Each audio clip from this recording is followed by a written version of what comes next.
everyone, and welcome to another webinar series with Conference Connect. As you know, Conference Connect is your go-to place for speaker and conference discovery. On today's webinar series, we are honored to have Brian Hook, who has worked for the likes of Coca-Cola, Walmart, Target, Hilton, and more. Brian is world renowned for not only his speeches, but also for hypnotizing for event experiences. So if you're looking for some pizzazz to add to your next conference or event, definitely reach out to Brian. I am so excited to hear Brian speak today. Brian and I have connected over the past couple of weeks, and I've just thoroughly enjoyed our conversation. So I know that you're going to enjoy today's webinar. So with that, I'll turn it over to you, Brian. Thank you so much for being here. Well, I appreciate the intro. I always undersell myself so that if I give more, then they're like, wow. So I just I appreciate such a great intro. And I know some people, they're probably wondering, well, he looks fairly young. How long has he been in this type of business? I've been in hypnosis since I was the age of 16. That was all the way back in 1986, 1987. And then over the years, just you hone your craft, you become better at what you do. And a lot of it's interacting with people and with the different minds out there having their different opinions. Sometimes it's a struggle, sometimes it's easy. But you're probably wondering, well, what is this mind morphing? Because that's in the title. And the easiest way for me to kind of explain it, since I do hypnosis and I've done it for so long, over 37 years.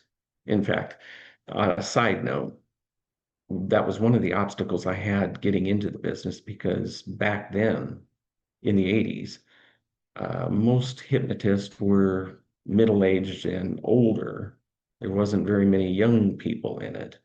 And myself being 16, I'm sure the instructor was probably a little surprised to see a 16-year-old that wanted to do this, but they let me learn it.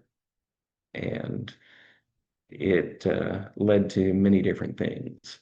And so that's how I got into it. In fact, when you pursue things, doors will open in mysterious ways. As when I showed up, I'm sure they were thinking, wow, this is a young kid. And I told them right from the get-go, seen hypnosis, I want to do it for comedy. I don't want to do it for therapy.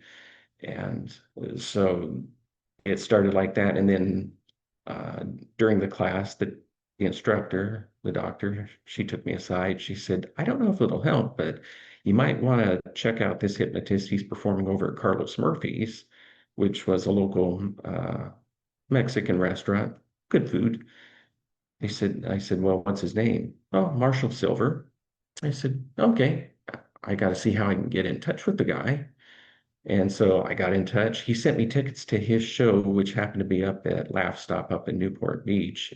I volunteered for his show and was hypnotized. And then after, when he's doing his sales and shaking hands and that's when I introduced myself. I said, oh, I'm the guy that's taken up hypnosis, the young guy.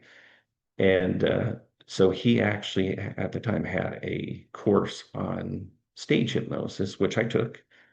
And it was probably only a couple months later that I got a call from him and he said, hey, you want to work for me? I said, well, sure, but I'm still going to school. So a couple days a week, I would drive up there and assist him, film his shows, help him up on stage because he did one part where he did the psychosomatic ability to control the body, meaning the mind could believe it's stiff and rigid as a steel bar lay across two supports. And so I helped him on that. And so it was one of the things that, you learn along the way that you never know where it's going to lead. And it led to a lifelong friendship, even though I didn't want to always be just some assistant. I wanted to be the performer. So that's pretty much my background, and things would actually end up mushrooming from there because you never know where or who's going to be at any of these places and where it leads because it's just phenomenal. And so doing it, I enjoy the comedy, but I seen how people's minds could change for the better. And so that's when I came up with the mind morphing as far as the title. And you might be wondering, mind morphing, what is that? If it was in Hollywood and they were having a movie like The Hulk, you see how the one character morphs into the Hulk when triggered. Well, what if that could happen for you? Uh, not so much on the grand scale. Basically, our minds have images, and these images we hold until something changes.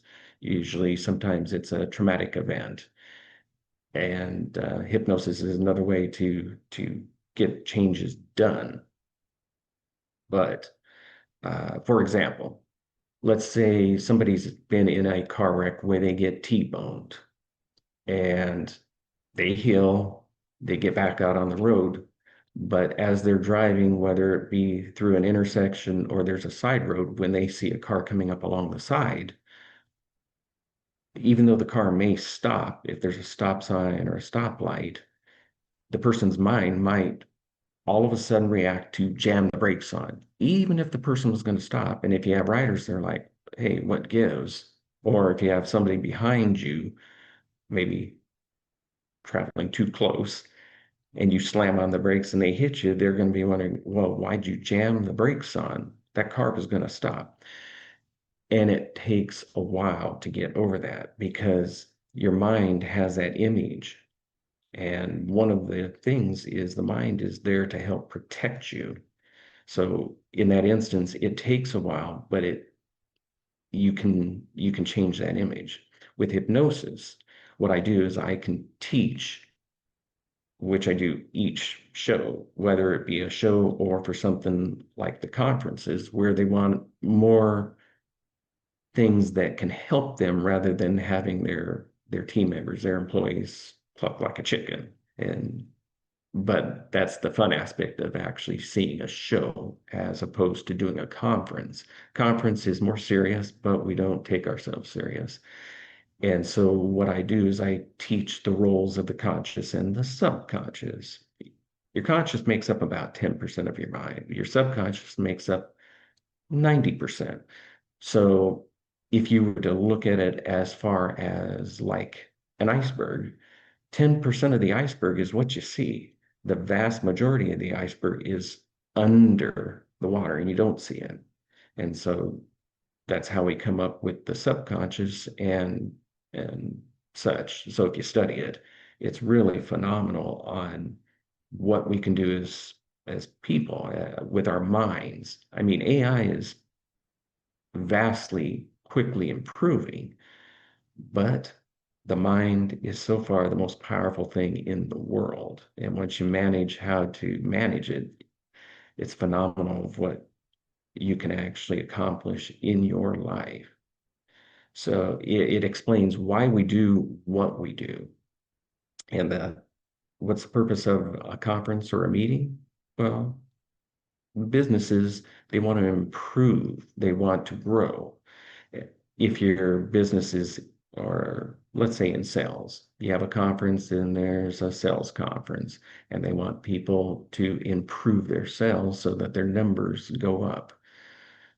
Let's say, for example, you have employees and they don't know it, but maybe they hold a certain number in their head that maybe they always sell 60,000 a year. That's what their income is. And no matter what they do, they stick around that number.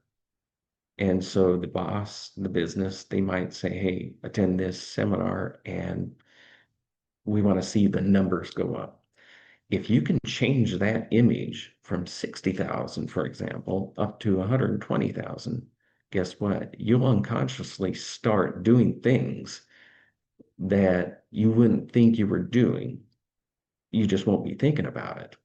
And that's the great thing about what I do is because when I do conferences, I interject the fun part, but I'm also explaining why people are doing what they're doing and how it applies to them so that they can make those changes in their their life, in their business, so that they get out more and more and have a phenomenal life.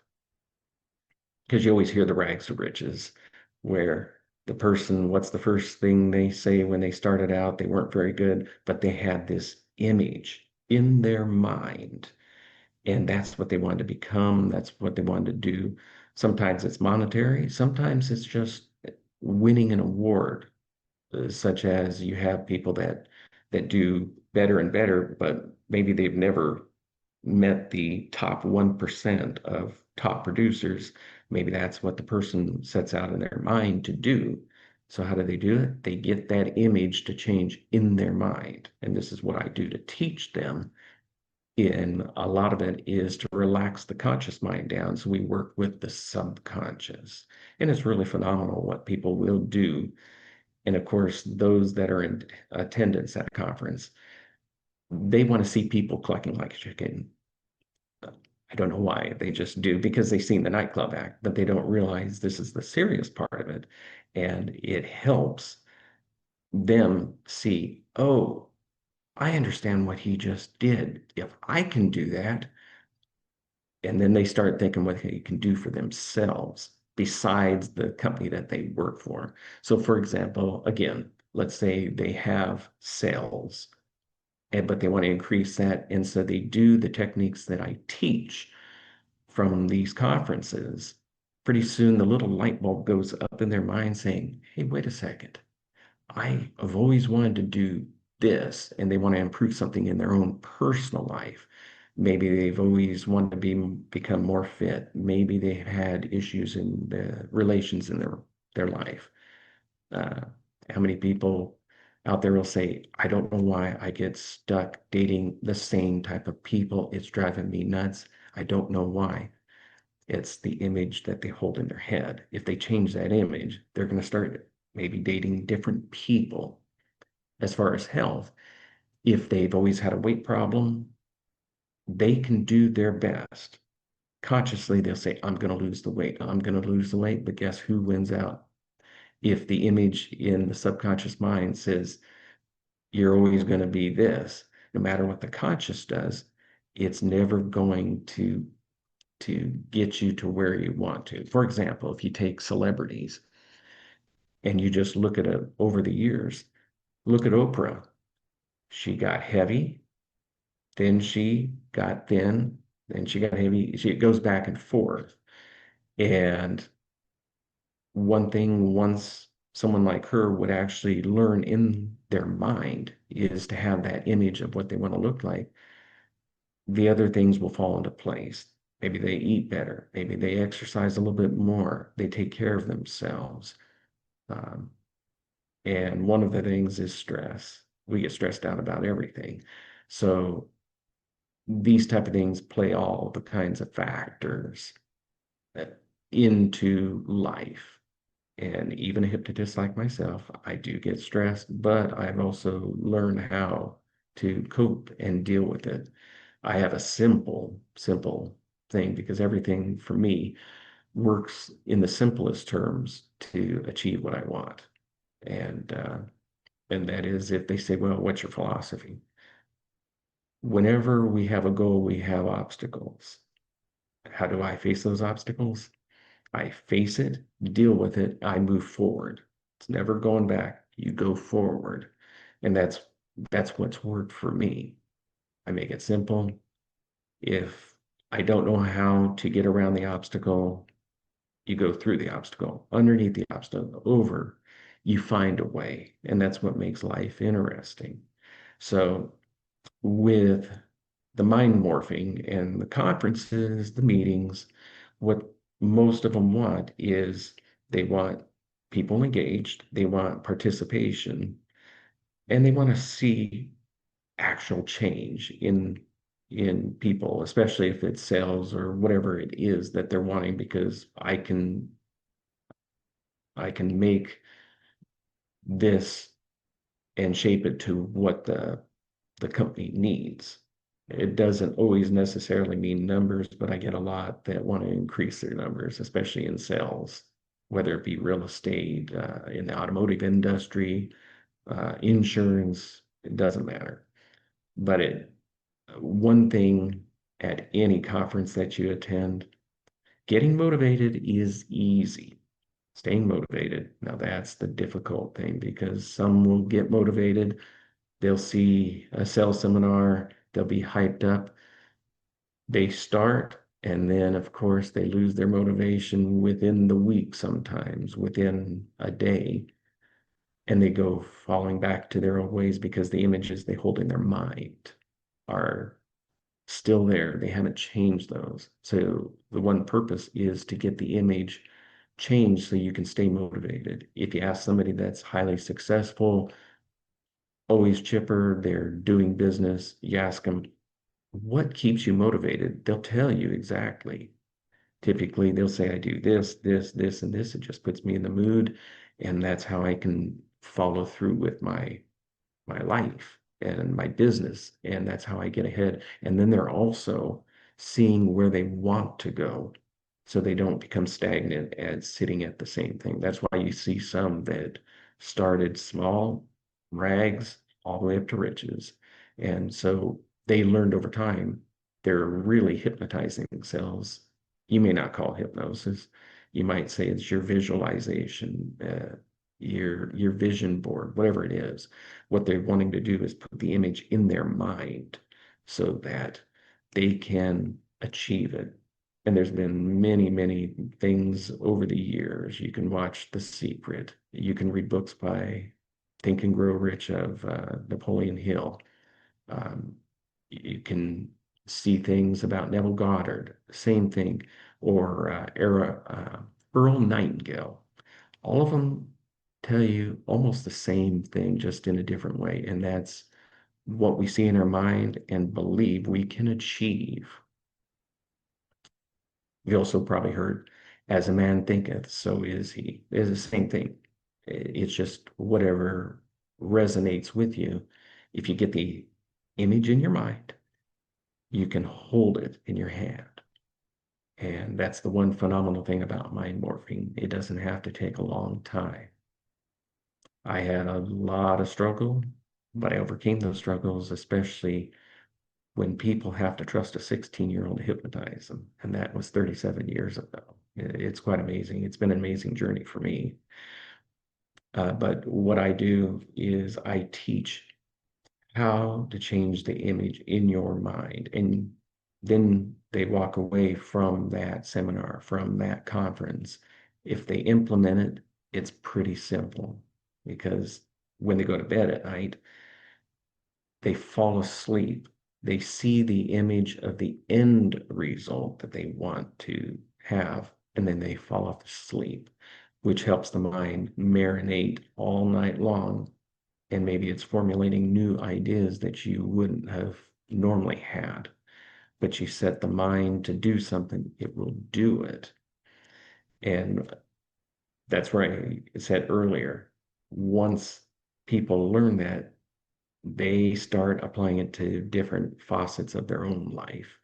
And that's where they find it so beneficial. Here they go to like a sales seminar, yet now they have the image in their mind of better health or healthier relationship, whatever it is.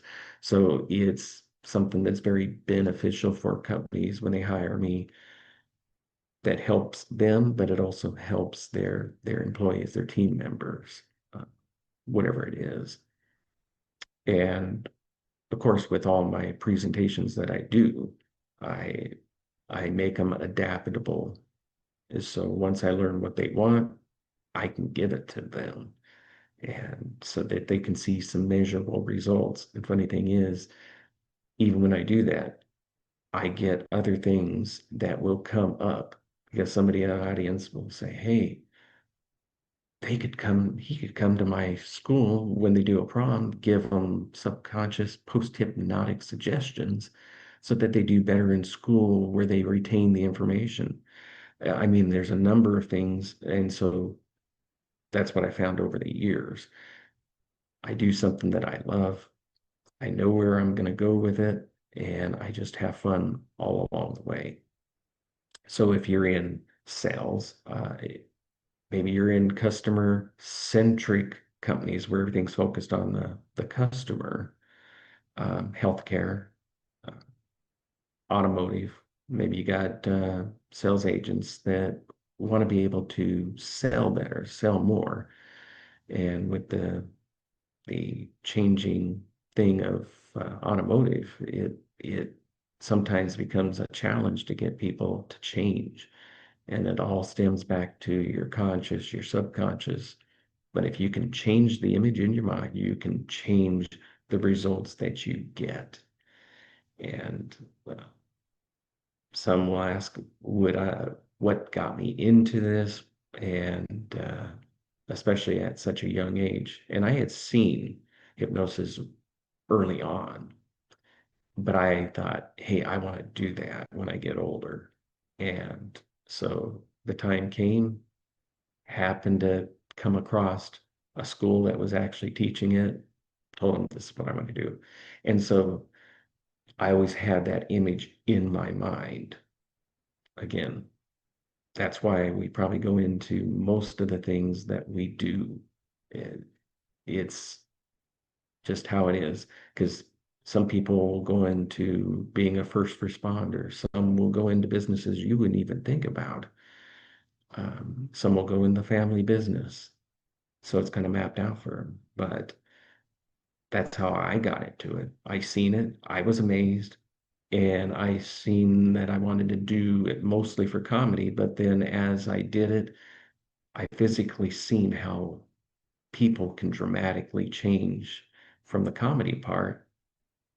And others would notice too, because I always got approached saying, hey, can you help me stop smoking? Can you help me lose weight? Can you? Because if they see something phenomenal, they can see how it can help them or somebody that they love.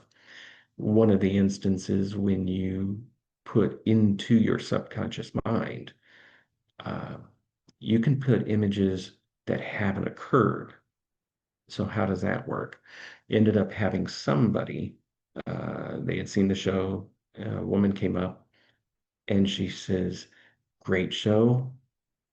My husband, he's a heavy smoker. I want him to quit smoking. Can you do it?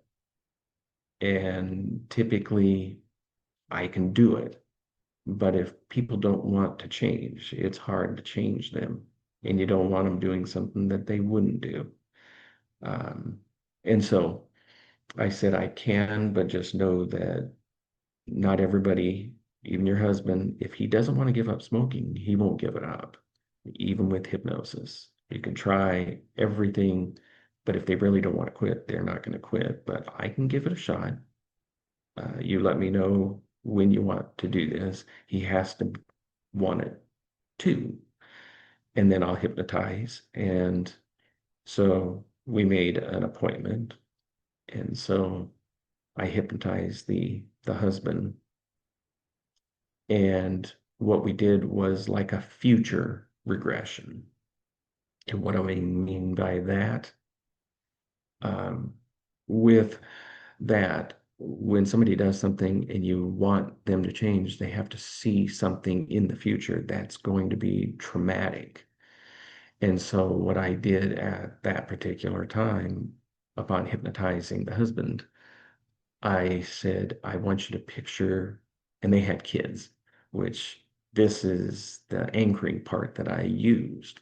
I said, I'm sending you off into the future. You can see your child is now graduating from high school because they were a few years off. And so I got the husband to imagine being there at that future event, but looking through the eyes of the child. And how did I do that?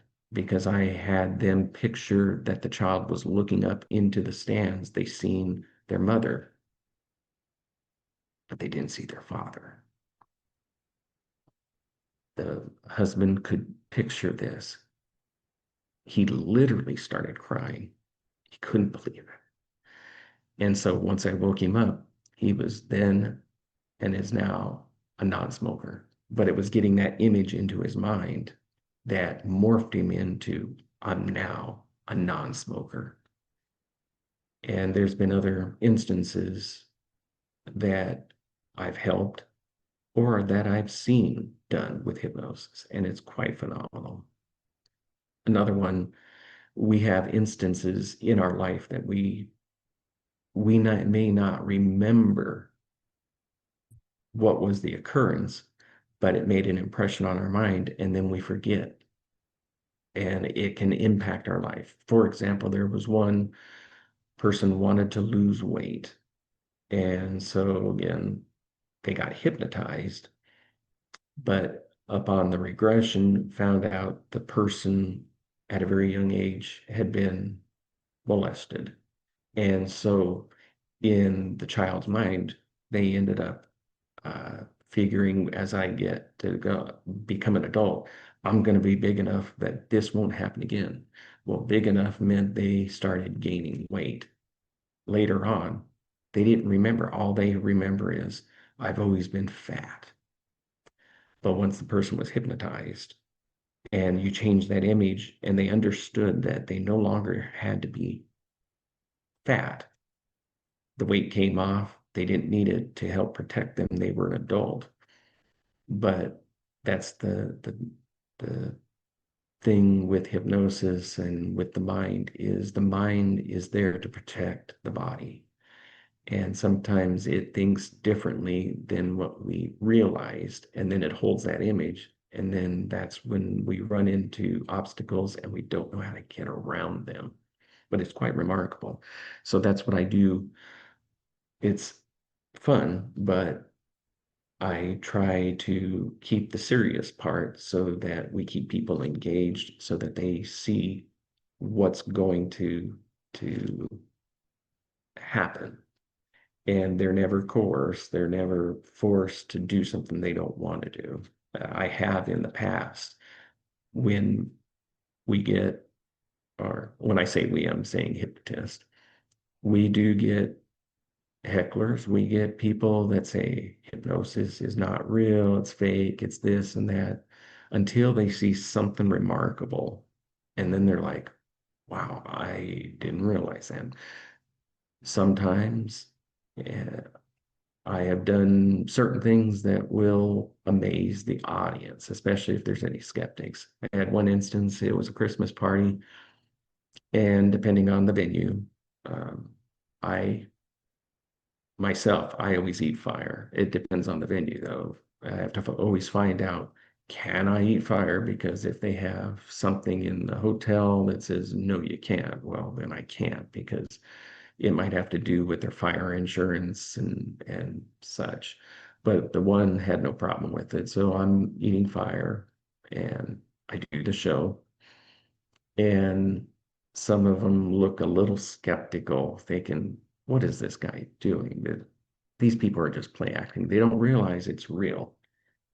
And so I end up getting one of them.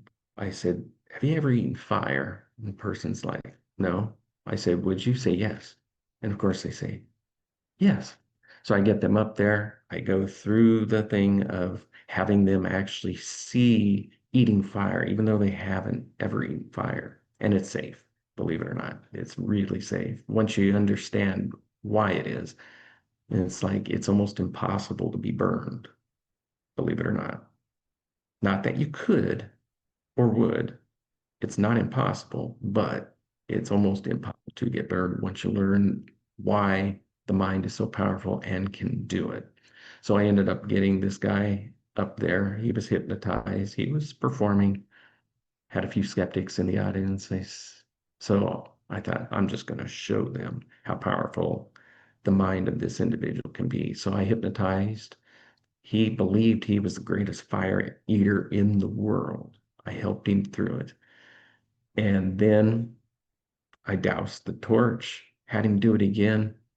And all along, he kept seeing that there was fire on the torch. So his mind was already adapted to that image in his mind that he was a fire eater. He was a performer, even though he wasn't. And so we go with the music. And of course, I like to keep the light side. I played Madonna's Burning Up song, but I always think of stuff that are comical.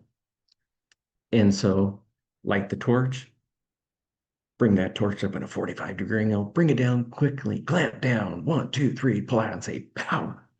So, when I did that, those that looked a little skeptical in the audience after they came up, they said, "Yeah, we thought it was fake, but he would never do something like that."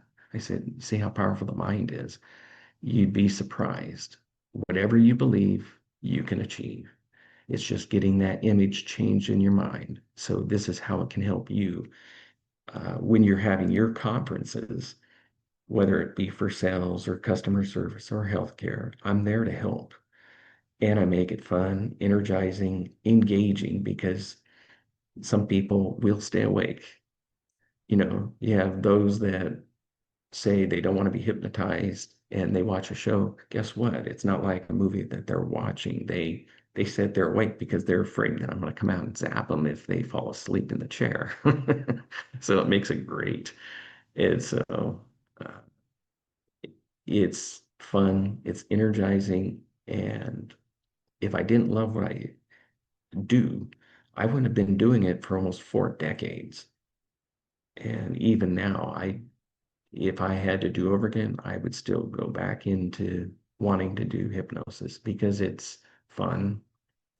And I always find it amazing what people will do, even though I've done the same things multiple times. It never gets old because every person is different. Every person responds different. But one thing they all have in common, they got a mind that they can use to their advantage.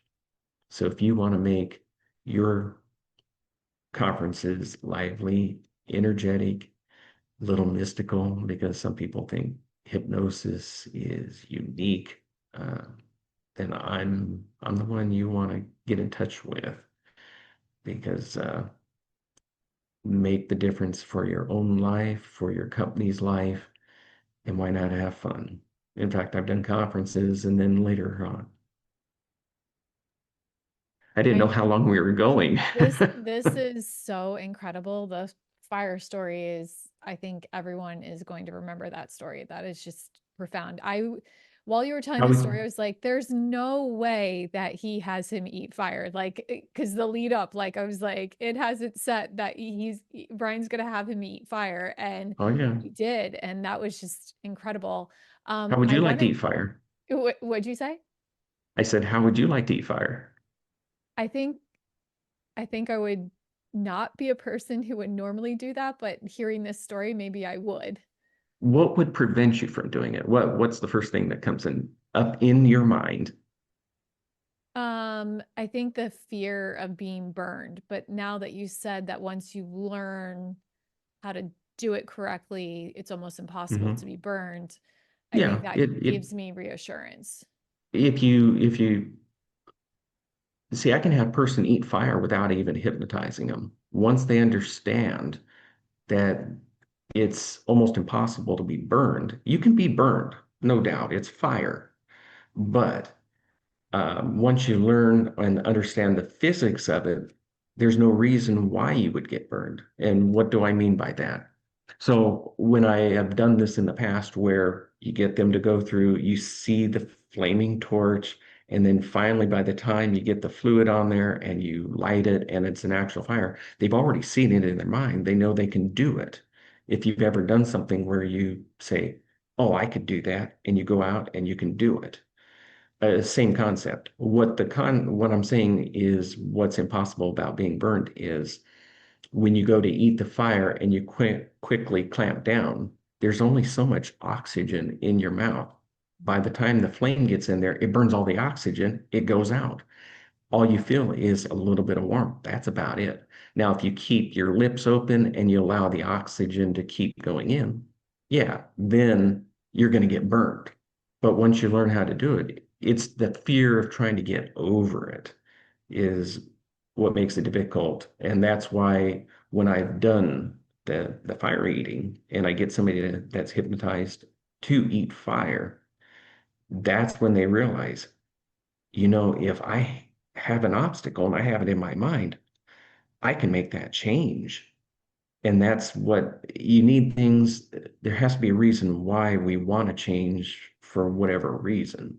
And just like when I was mentioning about the husband quitting smoking, you want to hit it on an emotional level because usually we buy with our emotions. When you Mhm. go out to purchase a car, they try to get you into the car as quickly as possible. You have that new car fragrance, and they get you to take a test drive so it drives you and gives you the Excites you. energy. That way, it makes it difficult because if your mind finally says, I need to have this car, and your finances says, which is your conscience, oh, you can't afford it, you'll afford it now. That's why some people get sticker shock when the insurance comes because they didn't even think about that ahead of time. But it's the same thing. So that's why if you can hit a person on an emotional state, that's how you can get change. And so when I learned that they had kids and how old they were, it's like, how are you going to feel if your child looks up and you're not there? A sadness comes. If Yep. that's overwhelming, it gets people to quit. Um, Now with the vaping and that's a little bit different, but it's still the same purpose. Yep. Um, because I don't know a lot about vaping. I don't vape, I don't smoke. So it makes it difficult to know if it's even healthy. I don't know if it is. We only know when people have health issues 10, 20 years down the road, then they'll say, oh, you got to quit vaping because it has this, and they'll have their their studies that they've done on people. But all in all, yeah, sometime I'll have you eat fire if you want to eat fire. Well, I'm Amaze definitely going to yourself. attend. I'm definitely going to attend one of your sessions because this was just incredible. Absolutely incredible. I want to give everyone a chance. If you have any questions, feel free to put them in the Q&A or the chat, and I will monitor that over the next couple of minutes. If you want to reach out to Brian, we will be sending out a recording of the webinar and Brian's contact information after this event. If you are watching this on recording, you will also have access to Brian's contact information as well. So whether or not you want to connect with Brian personally, or if you'd like to have him at one of your next events, feel free to reach out to Brian directly. We are incredibly grateful for Brian's time. Clearly, wealth of experience and knowledge. I have a question here. Oh, actually, it's just a comment. So it reads, "It is really incredible to hear from you and to know how to use our minds effectively." I couldn't agree more. I think this has been just so profound. I don't know if it's because I've actually been hypnotized before. So my senior year in high school, they brought in a hypnotist, and um, I I felt like I was in like a dream-like state, Mhm. but I thoroughly enjoyed the experience. I thoroughly enjoyed watching other people be hypnotized. I'm also a psychology undergrad, so I really love how the mind works and how we operate under so many different variables and what our mind does to protect us and also still function when we're not even realizing it. So some of the things that you were saying with respect to the analogy of the iceberg of the 10 and 90, what the between the conscious and subconscious was really profound as well. Um, Mhm. so Actually, really appreciate all of your time today, Brian. yeah, thank you so much. I did have one, actually, he's a good friend. He's retired now, but he was in law enforcement. And at the time when I met him, he found out I was a hypnotist. He said, "Oh, you're just full of it. That stuff's not real." But we remained friends, and we ended up having a get together, him and his wife, me and my wife, and some others. And we were in Vegas, and his wife knew that I did the hypnosis, and that they had a bunch of kids there. And she said, "Hey, why don't you just put on a little impromptu show for the kids and see if they will have fun?" I said, Yeah, sure. I'm game for it. Funny thing is, when I started inducing the trance in these, my friend that was always skeptical, he started listening. And so as I'm putting them in trance, somebody got my attention and they're like, look, here he is, his hands up in the air, he's in trance. And so we had a lot of fun. And then the next day when I seen him, I said, so what do you think? Were you hypnotized? He said, that was the damnedest thing. He said it felt like you were in control and I was in control at the same time. He said it was just a weird feeling that my hand started going up. I said, well, you're hypnotized and you didn't realize it. I said, most people don't realize it's such a natural state they may not feel hypnotized even though they become more suggestible because once they're in that trance they become more malleable, more like a robot, and that's how our subconscious mind works. But it's funny how some people will be skeptical, they experience it, and then now they're like, oh, now I can see why it's real. I never realized. I'm so sorry, blah blah blah. But Yeah.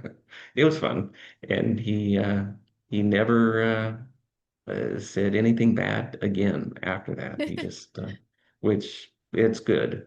It's just usually when you don't know about something, because I've had so many instances that I took some info. You watch like Tony Robbins seminars and that, and I came up with the idea a long time ago when I had a toll-free 1-800 number for my business. But I ended up taking fabric paint, putting sparkles, and so on my suitcase, it would put my website, my phone number, and then I'd wait around on the one end on the carousel, and because everybody bunches up to get their suitcase, guess what? I got an audience that's gonna see it, right? So I was actually had a layover from LaGuardia to Minneapolis. And so you keep your suitcase with you. You always hear it over. And so I'm there with my suitcase. It has my info on it, like the vaudeville acts almost with the stickers that you see back then. But this had fabric paint, my number, everything. Minding my own business. Here's this little old lady sitting across the way, and she sees that it's hypnosis. Pretty soon, people like to interject their own beliefs. Oh, that's the work of the devil. It's evil. It's this and that. It's like, I'm just minding my own business. How am I going to get this person to stop? So, in that instance, you have to sometimes embellish what they think it is. So, after about 10 minutes, it's like, this lady has got to leave me alone. So, because she believed hypnosis was evil, I just I opened my eyes, tried to make my voices sinister. I said, the more you talk, the deeper sleep you're gonna go, and your mind will be mine. Oh, she got up and she left. And then I went back to my waiting for my plane, relax. But that's how powerful the mind is, because if it believes something to be what it is, you can't really change it. And so in that instance, I just kind of embellished it so she would leave me alone because she thought hypnosis was evil. And any person that always said, oh, it was evil, I said, well, how is it evil? If it helps them lose weight or stop smoking, I said, I do it for fun, for a comedy, to show people the power of the mind. But if they want to quit smoking, how is that evil? And they can never give me an answer. Go figure. So along those notes, we Mm, have, or along those lines, we have a note here, question actually. My question mm. is, what gives you the drive and the zeal to exhibit this power of mind? Also, how do you deal with conflicts and any form of distractions that pulls one down of thinking less? Uh, I always enjoyed seeing spur of the moment things. Things I like to see reaction in people. My wife will kill me because I've always been kind of a jokester, and I like to see the reaction. I know I got her one time. She was having to get up early for work, and I was asleep, but I just happened to wake up. but she didn't realize I woke up. And then as she's starting to get ready, I raise up and I gasp, scared the hell out of her. But I got the reaction because it's like, wow. So the one thing with the hypnosis, I like seeing the reaction. People are phenomenal of what they do. Um, and so it never, to me, it never gets old. And I like seeing people laugh, and they say laughter is the best medicine. You can use the hypnosis for seriousness, like doing for conferences, but you keep it lighthearted. So let's say somebody says, "Oh, we got a conference. We want our people to increase their sales. Can you help us?" Sure. Am I going to come in and just do a comedy show? No. I may inject some humor, but I'm not going to take like if the boss ends up getting hypnotized. First thought people think is, can you make him start clucking like a chicken every time he goes to yell at us? uh, no, I won't because I want to be able to get rebooked later on if they find it's helpful. But we do have fun, especially if you have the person in their mind, they can't locate their shoe and here they're clutching it in their hand. It's like, what'd you do with your shoe? People on the audience are like, they should see that shoe, but they don't. It's kind of like a negative image. It's just like if you're watching TV or doing something and somebody says, can you get me something out of the fridge? Your mind is, I need to do this. So you might get up, yeah, we're out of this because your mind is on something else, whether it be a movie or what. And then the person says, what are you talking about? It's right here. And they pull it right in. It's kind of like a negative, what do you call it? A negative hallucination. You just don't see it, even though it's right there because you're not focused on it. And you can look so that's what keeps me motivated. And I've done it for years. And one of the things that I always had right from the get-go is I was shy, but it taught me to learn about people, why they do what they do, and how they can change. And if there's any aspect, um, how can that change in an instant? Because people usually don't want to wait. They want instant gratification, and hypnosis can help them do that to some degree. Uh, they can see a lot of change and why people do what they do on stage. And they'll say, oh, no, I can't believe they did that. Had one instance where it was a young teenager, and the parent had hired me to do a private show for their birthday. And I don't think they realized that their kid was watching what they were watching on the internet and TV and that. So I'm going through, I keep it clean because, again, you don't have an adult show at a kid's birthday party. And so I didn't think about it at the time until it's sometimes too late. And then you realize the kid's probably seeing more than his parents realize. So I give the kid the suggestion that he's the funniest person in the world. And he's going to get up and tell some of the funniest jokes because he's the funniest person. And little did I realize when I gave that suggestion, when he got up, he must have watched something like Eddie Murphy's Raw, and his mom was stunned. Had I known that, I could have implemented the suggestions at the time, which now I do because I can't have that kind of stuff go on. But she didn't realize kids see a lot, and sometimes the parents don't realize. So that's what keeps me motivated and keeps me doing shows and seminars and these things because it never gets old for me. I mean, I could do the same pattern, same rhetoric, but it never gets old because you got different volunteers and they're going to respond differently. And you'd be surprised at all the different things people want to see and the imaginativeness of teenagers and college students because they think it's magic somehow, and it's magic of the mind. But what was the other part of that question if I didn't answer it? Um, Let me pull it back up. Um, how do you deal with conflicts and any form of distractions that pulls one down of thinking less? Um, Sometimes we can overthink things. Um, I've done it in the past, and I find if you have an idea of what you want to do, or what you're going to do, you might not be thinking about something, um, like somebody might have play devil's advocate and inject something, and you would have never thought about it. Now it's like an obstacle. It's like I never thought about that. So for me, one of the things that does help is not thinking too hard, because sometimes you can think yourself out of it. One of the easiest things is people that are dating. Maybe they have their eye that they want to date somebody. And if they would just go up and just start a conversation and not think about it, they would be so much more ahead. But if they think, oh, I'd like to date that person, or at least go out to lunch, and then their mind starts thinking, but what if they say no? What if they're rude to me?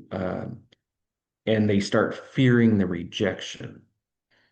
One of the things that I've told people, especially if it has to do with relationships, I said, one thing, don't think about it too hard. And two, I learned early on when I was dating, sure, I was shy, but I had two role models, and they were both completely opposite. A couple of my older brothers. One was very shy. He had a very difficult time dating or asking out, probably because of fear. The other one was more outgoing, had a girlfriend all the time. And so out of the blue, I knew I would be dating, but I was a little nervous about just what do you do? So the one time I just asked him, I said, so and so, which would be my brother, I said, he don't have very many girlfriends. Um, I don't know if he's afraid or what. What makes you be able to find girlfriends so easy and that? And the thing that I remember, and that it instantly took, and I didn't release it, and that was, he said, if they turn me down or reject me, it's their loss. I move on. I thought, wow, really? And he never had a problem. He always had a girlfriend. And so after I heard that, instantly it's like, I might as well do it. It's not going to hurt. If they reject you, move on. That's why when you hear the joke about the guy sitting at the bar, every time a pretty girl sits next, he smacks him on the butt. She smacks him on the face, goes on, and then the friend says, well, uh, you keep getting slapped in the face. Why do you do it? He says, what happens when the one asked me out then after I slapped her on the butt?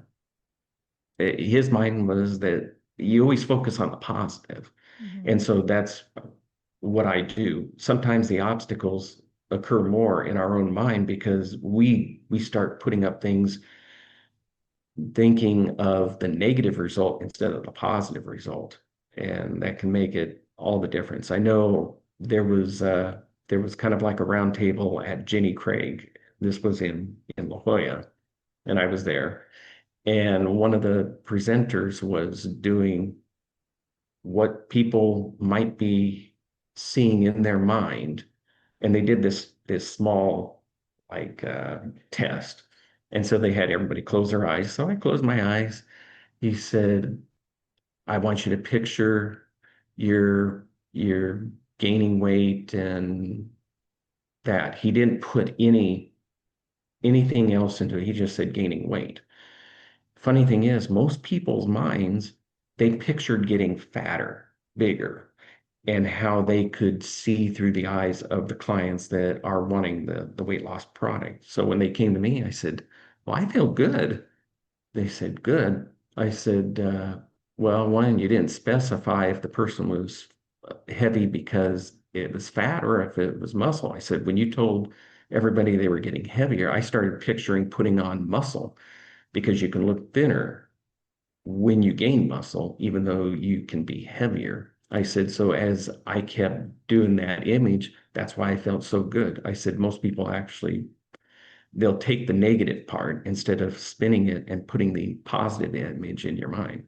Because if you actually take these weightlifters and bodybuilders, they're a lot heavier than what they appear. I mean, years ago, and I say years ago, when they had the American Gladiators show, I never realized how heavy those gladiators were because they looked normal size. And then you find out they were like 250 pounds. It's like, wow. And that's when I found out muscle actually weighs a lot more than fat. But so that's how I handle obstacles. That's what I teach people.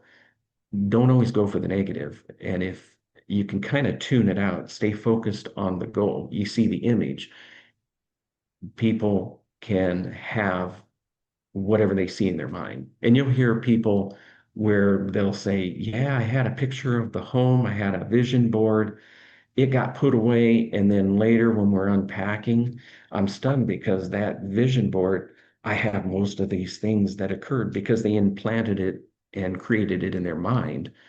And so they never realized they were actually working towards it. And that's when they realized this mind thing can actually help.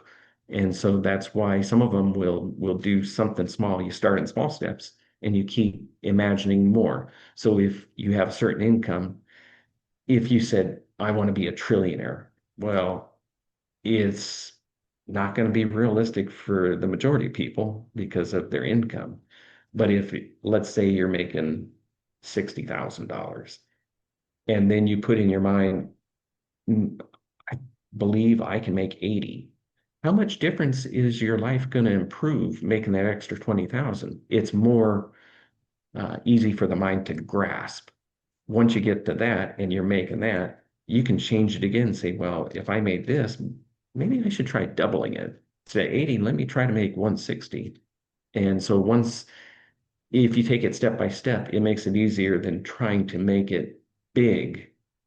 Um, and it makes it easier for the mind to accept. And the main thing is getting the subconscious to accept and those images. Once it believes it, then you don't have to worry about it. That's why it's pretty much unconscious that they'll start doing more and not even realize it.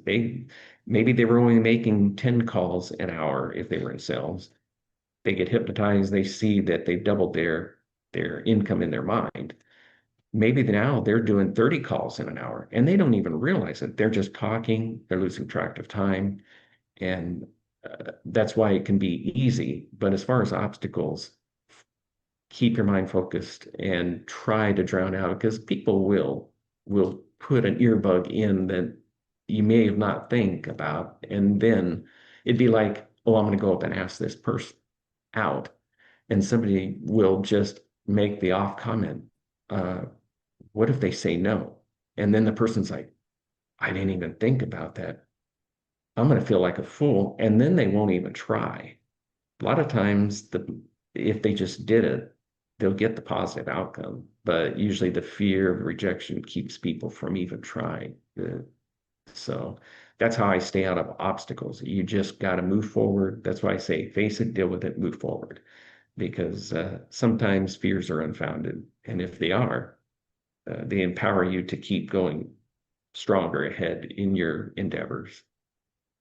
Well, that is a great note to end on. I want to thank you once again, Brian, for everyone watching and for everyone watching the replay. If you've enjoyed this webinar, please make sure to review Brian on Conference Connect. You can search for Brian at Brian Hook once you're on conferenceconnect.com. Also, you can watch the replay. We'll be sending out the replay.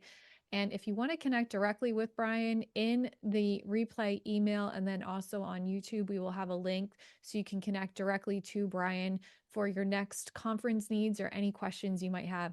Thank you once again, Brian. Really appreciate your time today. Thank you, everyone, for joining, and have a wonderful week. Thank you. You too. Thank you. Bye, everyone.